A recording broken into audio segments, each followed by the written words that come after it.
Yes, well, as we get older and older, I'm 77 right now. You can't live forever, you know. So if this procedure I'm going to have to clean the blood doesn't work, then I've got probably a few more months to make it before my kidneys shut down, you know. So that's kind of why I'm kind of going along with the interview at this time. You're seeing that what you went through is just too important for people not to know about. Yeah. Yeah. Can you just, can we start at the beginning with your military career and just walk through what exactly your experiences were? Was drafted into the military and got into the U.S. Army. After that, I was sent to the Signal Training Center in eastern United States. What year would this be? 58. I went through the signal training course. And at that time, I went through the radio teletype course and also the cryptography course, crypto. They had 5 instructors that were getting out of military service. So they pulled the top 5 students, and I was 3rd in the class. So I got pulled as an instructor. Now, were you at this time also working yet for CIA? No. Not yet? No. After one day, my boss came to me, and he said, how would you like to, make some extra money? And I said, oh, money is good. So he's explained to me that he could put it through, would have to get a top secret White House Q clearance for the job, And I thought, boy, must be a pretty exclusive thing, And I said, well, what is this? And he said that I'm director for the CIA for Eastern United States, And I said, oh, I didn't know that. And he said, you weren't supposed to. After about 6 weeks, my security clearance came through, and I got my CIA card. It was an ID card, like a credit card, where I could just go up to the door and slice it, walk right in. And my name at that time, I used an artificial name too. Never used my real name. I started working with him on the project he was on. And that was Project Blue Book, which was kind of partially a fraud. You're saying some of the Blue Book cases were, Yes. were completely fictitious? Yes. But the cases that we got came from, I think it was Fort Belvoir, Maryland. Fort Belvoir? Yeah. And it didn't come from the Pentagon, or it didn't come from CIA headquarters. But we would get reports about a certain sighting that they had in Mexico or Italy or something like that. And then we had people that would follow through on it, that would go out and interview the people to see if they were nutcases or if it was real, So they'd be going overseas frequently? I wasn't, but I always stayed statewide. But the people we had working with us from the CIA would do that. We would get like a new report probably a couple times a week. I was coming into the Army fresh off the farm, so I really didn't have much knowledge of anything, but my boss filled me in on Project Blue Book and what they had found so far. as far as Greys and aliens and the Roswell incident. How did you feel when this first got dumped on you? When you first learned about this? I was just kind of overwhelmed with all of this, you know. And I said to him, I don't know if I'm going to be able to be a judge of this type of thing. What's real, what's not, when I don't have much knowledge of it, you know. So... What did he say? He said, well, we have to build the information as we go, and you'll see how this thing is working out. And then the other thing is, of course, you really weren't able to tell family or close friends, obviously. No, I couldn't tell anybody. In fact, I had to take a vow that I wouldn't tell anybody. A lot of it for 40 years, and more of it for 50 years, which is up in 2010. You're doing all this crypto work, you're looking at images, photographs, video.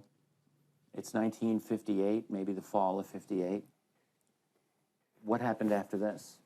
At that time, the Project Blue Book thing kind of went pot, you know. If you remember, back in those days, they kind of declared it as a nothing, you know. Mm-hmm. Right. And they were telling the world all UFOs are misidentifications, hoaxes, balloons. Psychological issues, whatever.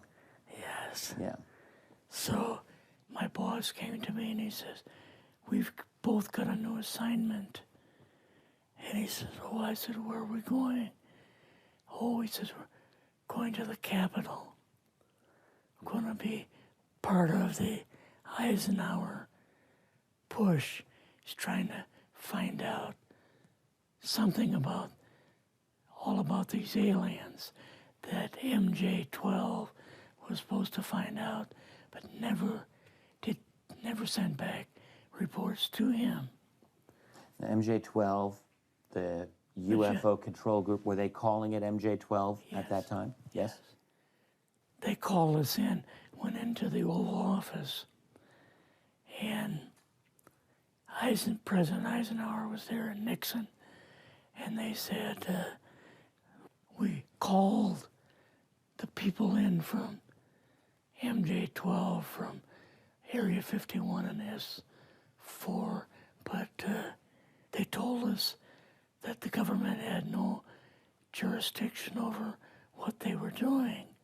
So being a general, past general, you didn't tell them to go to hell without any real good reason, you know. Mm-hmm. So he said, I want you and your boss to fly out there. I want you to give them a personal message. And he says, I want you to tell them, whoever is in charge, tell them that to get in, they have this week, coming week, to get into Washington and to report to me. And if they don't, I'm going to get the First Army from Colorado, and we're going to go over, we're going to take the base over. I don't care what kind of classified material you got. We're going to rip this thing apart. Eisenhower was going to invade Area 51. Yeah, with the First Army. So you go out with your superior. Yes. You fly out. You land. What happens? Can you describe this whole process, what you saw? They took us the 13 or 15 miles south to S4 and like different garage door openings. Okay. And in these garage door openings, they had like different saucer crafts. The very first one had the Roswell craft in. It was kind of crashed up, but apparently every alien that was in it died except for a couple. Well, the Roswell craft was really strange because it looked like real heavy aluminum foil. we could rock next to it, and you could rock it. The whole thing probably weighed 150, 300 pounds. Could they tell what the source of power was of this craft?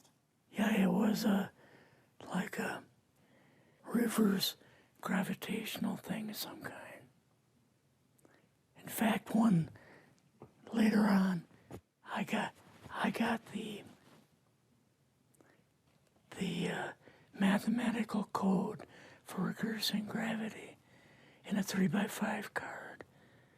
I guess there are different types of grays and so on. How did you see that evidence? Well, at the later on at S4, we viewed the autopsy film, and then the colonel said, "What we've got in here is we're interviewing a gray alien." All right, right there. How did you feel at that moment? Well, I thought, boy, we had no idea we were going to see the real thing. All we saw was film. You had to have a little bit of heart racing at that Yes. moment. My boss was able to go in and had a partial interview with him. So what did this gray alien look like? Could you describe him a little bit? This one looked a little bit oriental. It didn't look human as far as the skin tone and basically the shape of it and the size. How was its head size compared with a normal human, for example? Brain was kind of a little bit bigger. And some of the nose was very, very small. And the ears were just like holes. Mouth was very small. Now, why were they bringing you out here at all, anyway, to see an alien? What was the point? To go back and tell the president they actually had one. So he did not know at this point No, if there was an alien at S4. no. What did you do then at Area? Were you done, or did you have other things to do with Yeah, so S4? basically we were kind of done, went back to Area 51. They took us into the main building, and there we saw a U-2, which of course we didn't know existed. And a model of the SR-71. Yeah, the Blackbird. So, but like I mentioned earlier, it was not a model of the current Blackbird, It's an later earlier Blackbird, version. but an early version. Did you go directly to Washington after this? Yes. Or did you go somewhere else? How did they get, did you fly regular airline or? We flew back to the commuter plane back to the air base, and then took President Eisenhower's Lockheed Electra back to Washington. You and your supervisor, Yeah. superior officer, and now you're meeting with the president? Yes. Can you describe this? Well, we met with him in, the second story of the old OSS warehouse building. And Eisenhower and Nixon were there, and also Hoover was there. So he asked us what was going on, and we told him about the alien and the whole situation, and the black projects and so on, and he was just totally shocked. He appeared for the first time to be worried, like he was worried. I would think that Eisenhower would, he certainly knew that flying saucers were real. Yes. He knew that there were aliens. So I guess I'm just wondering, what would he have been, really surprised about? Surprised about the black programs. Eisenhower said, "Got to keep this thing completely secret. Can't talk about this." Your actual name is, the name you grew up with, That was a different name than what you Yes. had in the... I never used it in the CIA at all. Now, what about today? You're going on the public record, and this is still sensitive information, even though earlier you talked about, you know, security oaths that maybe expire after a certain period of 50 time, years.